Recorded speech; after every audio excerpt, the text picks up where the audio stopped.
Hello viewers, welcome to my educational channel విద్యా ఉద్యోగ సమాచారానికి స్వాగతం. డైలీ జీకే అండ్ కరెంట్ అఫైర్స్లో ఇవాళ 438వ వీడియోలో ఉన్నాం. ఈరోజు కూడా టాప్ 10 ఇంపార్టెంట్ కరెంట్ అఫైర్స్, దాని రిలేటెడ్ స్టాక్ జీకే కూడా మనం ఈ వీడియోలో క్లియర్గా డిస్కస్ చేస్తాం. కానిస్టేబుల్, ఎస్ఐ ఇలాంటి ఉద్యోగాల కోసం ఎవరైతే ప్రిపేర్ అవుతున్నారో వాళ్ళు తప్పకుండా ఈ ఛానల్ని ఫాలో కండి. అదేవిధంగా ఛానల్ని సబ్స్క్రైబ్ చేసుకోండి. ఎవ్రీడే 6 PM మీకు లేటెస్ట్ కరెంట్ అఫైర్స్తో వీడియో అయితే మీకు అప్డేట్ అవుతుంది. సో మరి ఇంకా లేట్ చేయకుండా ఈరోజు మనం ఈ వీడియోలోకి అయితే వెళ్దాం. ఇవాళ క్వశ్చన్ నెంబర్ 1 వచ్చేసి మనకి కొలంబో సెక్యూరిటీ కాన్క్లేవ్లో సభ్య దేశాలు ఏవి? ఈ క్వశ్చన్ జాగ్రత్త చూడండి. కొలంబో అనేది మనకు శ్రీలంకలో ఉందండి. ఇది దీని హెడ్ క్వార్టర్ సెక్రటేరియట్ కూడా అక్కడే ఉంది. కొలంబో సెక్యూరిటీ కాన్క్లేవ్ అంటున్నాము. అంటే ప్రపంచంలో ఉన్నటువంటి ఆయా దేశాలు వాళ్ళ యొక్క ప్రయోజనాల కోసం మనకి కొన్ని గ్రూప్స్గా ఏర్పడతాయి. ఉదాహరణ మీరు తీసుకోండి, NATO, North Atlantic Treaty Organization America నేతృత్వంలో. అదేవిధంగా మనకి ఆసియాలో ఉన్నటువంటి కొన్ని దేశాలు సార్క్ కూటమిగా, ఆగ్నేయాసియా ప్రాంతంలో ఉన్న దేశాలు ఏసియన్ గ్రూప్గా ఇలా మనకు ఏర్పడుతుంటాయి. సో అలాంటి గ్రూప్ ఒకటి మనకి ఈ కొలంబో సెక్యూరిటీ కాన్క్లేవ్లో ఒక 6 కంట్రీస్ ఉన్నాయి మనకి. అందులో ఉన్న కంట్రీస్లో మీకు భారతదేశం, ఇండియా ఉంది, బంగ్లాదేశ్ ఉంది, మాల్దీవులు ఉంది, మారిషస్ ఉన్నాయి, సీషెల్స్ ఉన్నాయి, శ్రీలంక ఉన్నాయి. మీకు ఇవన్నీ హిందూ మహాసముద్రంలో ఉన్నటువంటి లింక్ అయినటువంటి కంట్రీస్ అని ఇవన్నీ కూడా. ఎందుకంటే హిందూ మహాసముద్రంలో భద్రతా వ్యవస్థను పటిష్టం చేయడానికి ఈ గ్రూప్ను అయితే ఏర్పాటు చేసుకోవడం అనేది జరిగింది. మీకు అర్థమైంది కదా కాన్సెప్ట్. సో దానికోసం అయితే వీళ్ళు ఈ కూటమిగా ఏర్పడ్డారు. హెడ్ క్వార్టర్ సెక్రటేరియట్ వచ్చేసి మనకి కొలంబోలో ఉంది. క్వశ్చన్ నెంబర్ 2, దేశంలో అతిపెద్ద ప్రైవేట్ రంగ బ్యాంక్ ఇది? ఎకానమీ కరెంట్ రిలేటెడ్ టాపిక్స్లో ఇది చూసుకోవాలి మీరు. బ్యాంకింగ్ సెక్టారు మనకు హెచ్డిఎఫ్సి అయితే ప్రజెంట్ దేశంలో అతిపెద్ద ప్రైవేట్ రంగ బ్యాంక్ ఉందండి. అదే గవర్నమెంట్ సెక్టార్లో అతిపెద్ద బ్యాంక్, కమర్షియల్ బ్యాంక్ ఏది అన్నప్పుడు స్టేట్ బ్యాంక్ ఆఫ్ ఇండియా అవుతుంది. అది 1955లో ఎస్టాబ్లిష్ అయింది. హెచ్డిఎఫ్సి వచ్చేసి మనకి 1977లో హెచ్టి పరేఖ్ ద్వారా ఎస్టాబ్లిష్ చేయబడింది. HDFC housing development finance corporation, దీని ఫుల్ ఫామ్ కూడా ఇచ్చానండి. చాలా మందికి తెలియదు. హెచ్డిఎఫ్సి అని తెలుసు కానీ దాని ఫుల్ ఫామ్ తెలియదు, అది కూడా ఇచ్చాను ఇక్కడ. హెడ్ క్వార్టర్ ముంబైలో ఉంది. ఎస్బీఐ హెడ్ క్వార్టర్ కూడా ముంబైలో ఉంది. క్వశ్చన్ నెంబర్ 3 చాలా important question. Viksit Bharat guarantee for Rozgar and Ajeevika mission అనేది మనకు రీసెంట్గా వచ్చినటువంటి అమల్లోకి వచ్చినటువంటి చట్టం అండి ఇది. అంటే రూరల్ అంటే గ్రామీణ ప్రాంతాలలో ప్రతి కుటుంబానికి 125 రోజులు, సంవత్సరానికి 125 రోజులు జీవనోపాధి కల్పించడము లక్ష్యంగా ఈ స్కీమ్ని అయితే తీసుకురావడం జరిగింది. ఇది అంతకంటే ముందు మనకు Mahatma Gandhi national rural employment guarantee act స్థానంలోనే ఇది వచ్చింది. ఇది జాతీయ గ్రామీణ ఉపాధి హామీ పథకం అంటున్నాం కదా, దాని ప్లేస్లో దీన్ని తీసుకొచ్చిండ్రు. ఈ చట్టం 2025. ఇది ఇంప్లిమెంటేషన్లోకి వచ్చిన డేట్ అడిగాను నేను ఇక్కడ, 1 జూలై 2026. ఇది ఖచ్చితంగా ఎక్స్పెక్టెడ్ క్వశ్చన్ అండి. చాలా చాలా ఇంపార్టెంట్ డేటు. కానీ అఫీషియల్గా దీన్ని ప్రారంభించింది ఎప్పుడు అంటే మన కింద క్వశ్చన్ ఇచ్చాను, జూలై 2న మనకి ఆంధ్రప్రదేశ్లోని తిరుపతి డిస్టిక్లో స్టార్ట్ చేయడం జరిగింది. అది కూడా కింద ప్రశ్న ఇచ్చాను. కానీ అధికారికంగా అమల్లోకి వచ్చిన డేట్ అన్నప్పుడు మాత్రం 1 జూలై 2026. చట్టం 2025 ఫుల్ ఫామ్ ఇచ్చాను. దీని గురించి అనేక వీడియోలలో నేను కవర్ చేస్తున్నాను, ప్రతిదీ కవర్ చేస్తున్నాను. ఇంకా చెప్పిన కదా, సంవత్సరానికి ప్రతి కుటుంబానికి 125 డేస్. కేంద్ర రాష్ట్ర ప్రభుత్వాల వాటా 60% కేంద్రం ఇస్తుంది, 40% రాష్ట్రాలు భరించాలి. ఈశాన్య రాష్ట్రాలలో 90% కేంద్రం ఇస్తుంది, 10% రాష్ట్రాలు భరించాలి. యూనియన్ టెరిటరీస్లో 100% కేంద్రమే భరిస్తుంది. 15 రోజుల్లో వేతనాలు ఇవ్వాలి, లేదంటే 16వ రోజు నుండి 0.05% చొప్పున పరిహారం కూడా ఈ కూలీలకు చెల్లించాలి. ఇవన్నీ కూడా చాలా ఇంపార్టెంట్ అండి. క్వశ్చన్ నెంబర్ 4, విబిజీ రామ్జీ పథకం ఎక్కడ ప్రారంభించారు? మరి ఈ స్కీమ్ అంటే ఇది మనకు ఎక్కడ స్టార్ట్ అయింది అంటే జూలై 2, 2026న ఆంధ్రప్రదేశ్లోని తిరుపతి జిల్లా ఓబుళవారిపల్లె మండలం ముక్కవారిపల్లె గ్రామంలో. ఇది గుర్తుంచుకోండి, చాలా ఇంపార్టెంట్ అండి. గతంలో కూడా ఈ మహాత్మా గాంధీ జాతీయ గ్రామీణ ఉపాధి హామీ పథకం ఎక్కడ స్టార్ట్ చేశారని ఎన్నోసార్లు క్వశ్చన్ అడిగాను. సో ఇది కూడా మనం ఎక్స్పెక్ట్ చేయొచ్చు.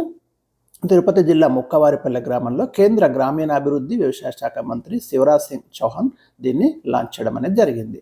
క్వశ్చన్ నెంబర్ 4, భారత్ బ్రిటన్ మధ్య కుదిరిన సమగ్ర ఆర్థిక వాణిజ్య ఒప్పందం చాలా ఇంపార్టెంట్ అగ్రిమెంట్ అంటే ఇది ఎప్పటి నుండి అమల్లోకి వస్తుంది? 2026 జూలై 15 నుండి ఈ అగ్రిమెంట్ అయితే అమల్లోకి వస్తుంది. ఏం లేదు, మీరు సింపుల్గా అర్థం చేసుకోవాలంటే ఇండియాకి బ్రిటన్కి మధ్య ఒక స్వేచ్ఛ వాణిజ్య ఒప్పందం లాంటిది అనుకోవచ్చు మీరు దీన్ని.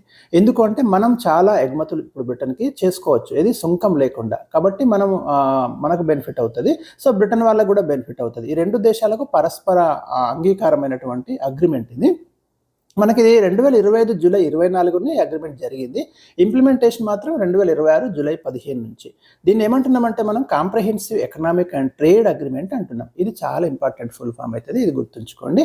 ప్రతి పదానికి మీరు మీనింగ్ కూడా తెలుసుకోవాలి. ఎందుకంటే భారతదేశం ఒక పాశ్చాత్య ఆర్థిక వ్యవస్థ, వెస్టర్న్ ఎకానమీ తోటి కనెక్ట్ అవుతుంది. మనం దేశం కుదుర్చుకున్నటువంటి అత్యంత ముఖ్యమైనటువంటి వాణిజ్య ఒప్పందం ఇది. బ్రిటన్ తోటి, పాశ్చాత్య కంట్రీ తోటి మనం చేసుకున్న ఒక కీలకమైన అగ్రిమెంట్ ఇది. ఒకవేళ ఈ ఒప్పందం అమల్లోకి వచ్చిన తేదీ నుండి, ఒకవేళ కాదు వస్తుంది, ఈ ఒప్పందం అమల్లోకి వచ్చిన తేదీ నుండి ఇండియాకు చెందిన 99% వస్తువులు అసలు దిగుమతి సుంకం చెల్లించనక్కర్లేకుండా, ఎలాంటి కస్టమ్స్ సుంకం చెల్లించనక్కర్లేకుండా బ్రిటన్లోకి ప్రవేశిస్తాయి. Question number 5.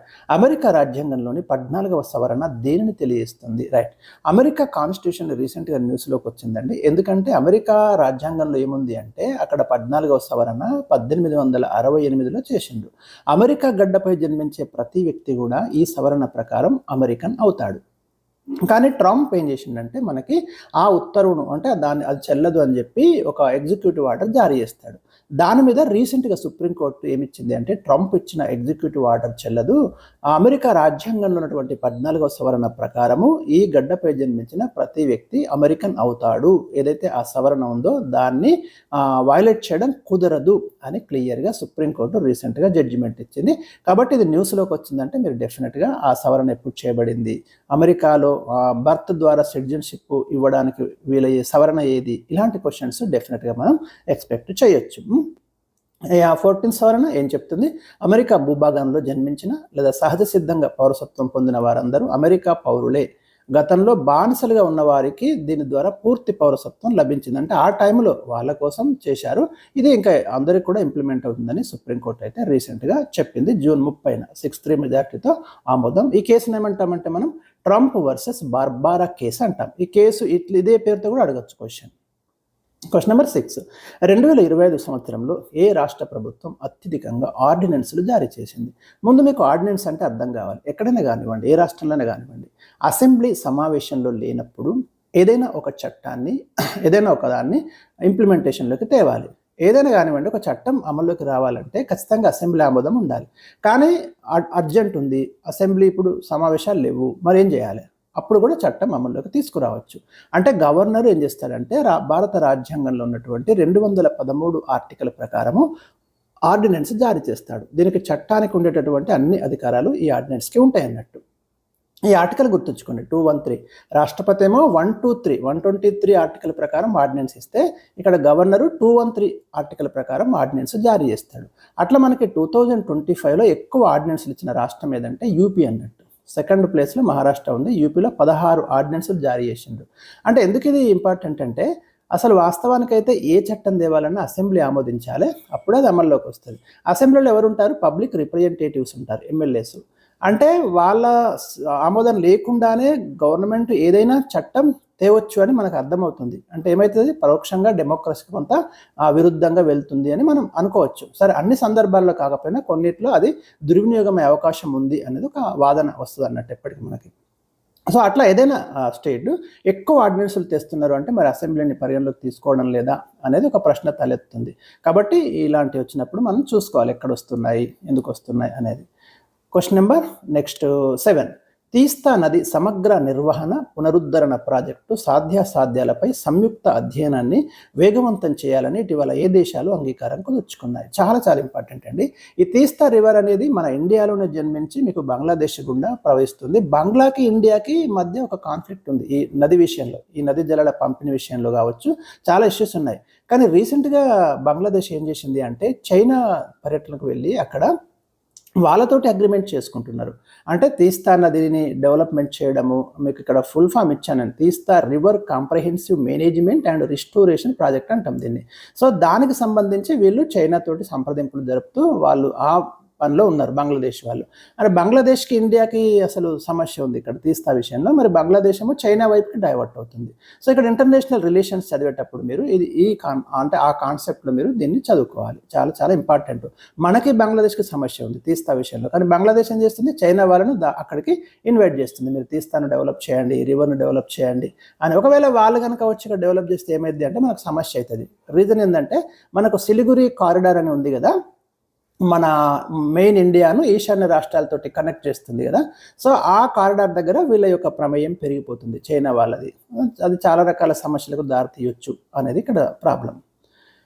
ఇక్కడ ఇచ్చాను, తీస్తా నది హిమాలయాల్లోని సిక్కింలో పుట్టి బెంగాల్ మీదుగా బంగ్లాదేశ్లోకి ప్రవేశించి అక్కడ బ్రహ్మపుత్ర నదితో కనెక్ట్ అయిపోతుంది. 414 కిలోమీటర్ల పొడవున ఈ నది అయితే ప్రవహిస్తుంది.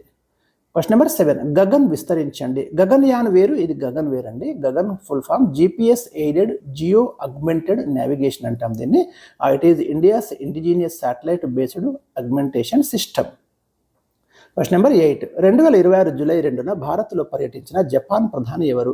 రీసెంట్గా జపాన్ ప్రధాని మన ఇండియాను విజిట్ చేయడం జరిగింది. కొన్ని కీలకమైన అగ్రిమెంట్స్ కూడా కుదిరాయి. సనాయే తకాయిచి అండి ఉమెన్ ప్రైమ్ మినిస్టర్ జపాన్కి.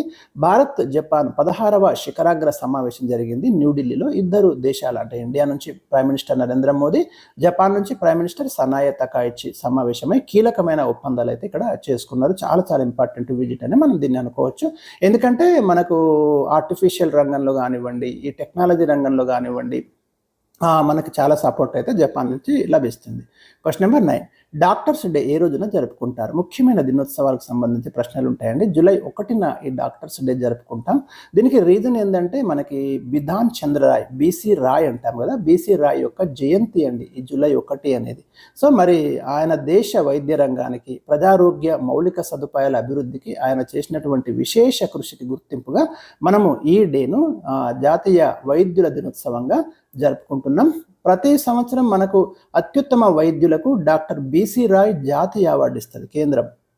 ఒకసారి క్వశ్చన్ అడిగిండండి, doctor BC Roy national award ఎవరికి ఇస్తారు అని. డాక్టర్స్కి ఇస్తారు. అంటే దీని బ్యాక్గ్రౌండ్ తెలియాలి, బీసీ రాయ్ ఎవరు, ఇదంతా లింక్ ఏరియా అంతా కూడా తెలిస్తేనే మీరు కరెక్ట్ ఆన్సర్ చేయగలుగుతారు. Last question, national statistics office విడుదల చేసిన తాజా గణాంకాల ప్రకారం 2025 సంవత్సరంలో భారతదేశ నిరుద్యోగ రేటు ఎంత శాతానికి పడిపోయింది? సో ఇలాంటి స్టాటిస్టిక్స్ చాలా చాలా ఇంపార్టెంట్ అండి. సో ఇది 3.1 రీసెంట్గా న్యూస్ పేపర్లో కూడా మీకు వచ్చింది.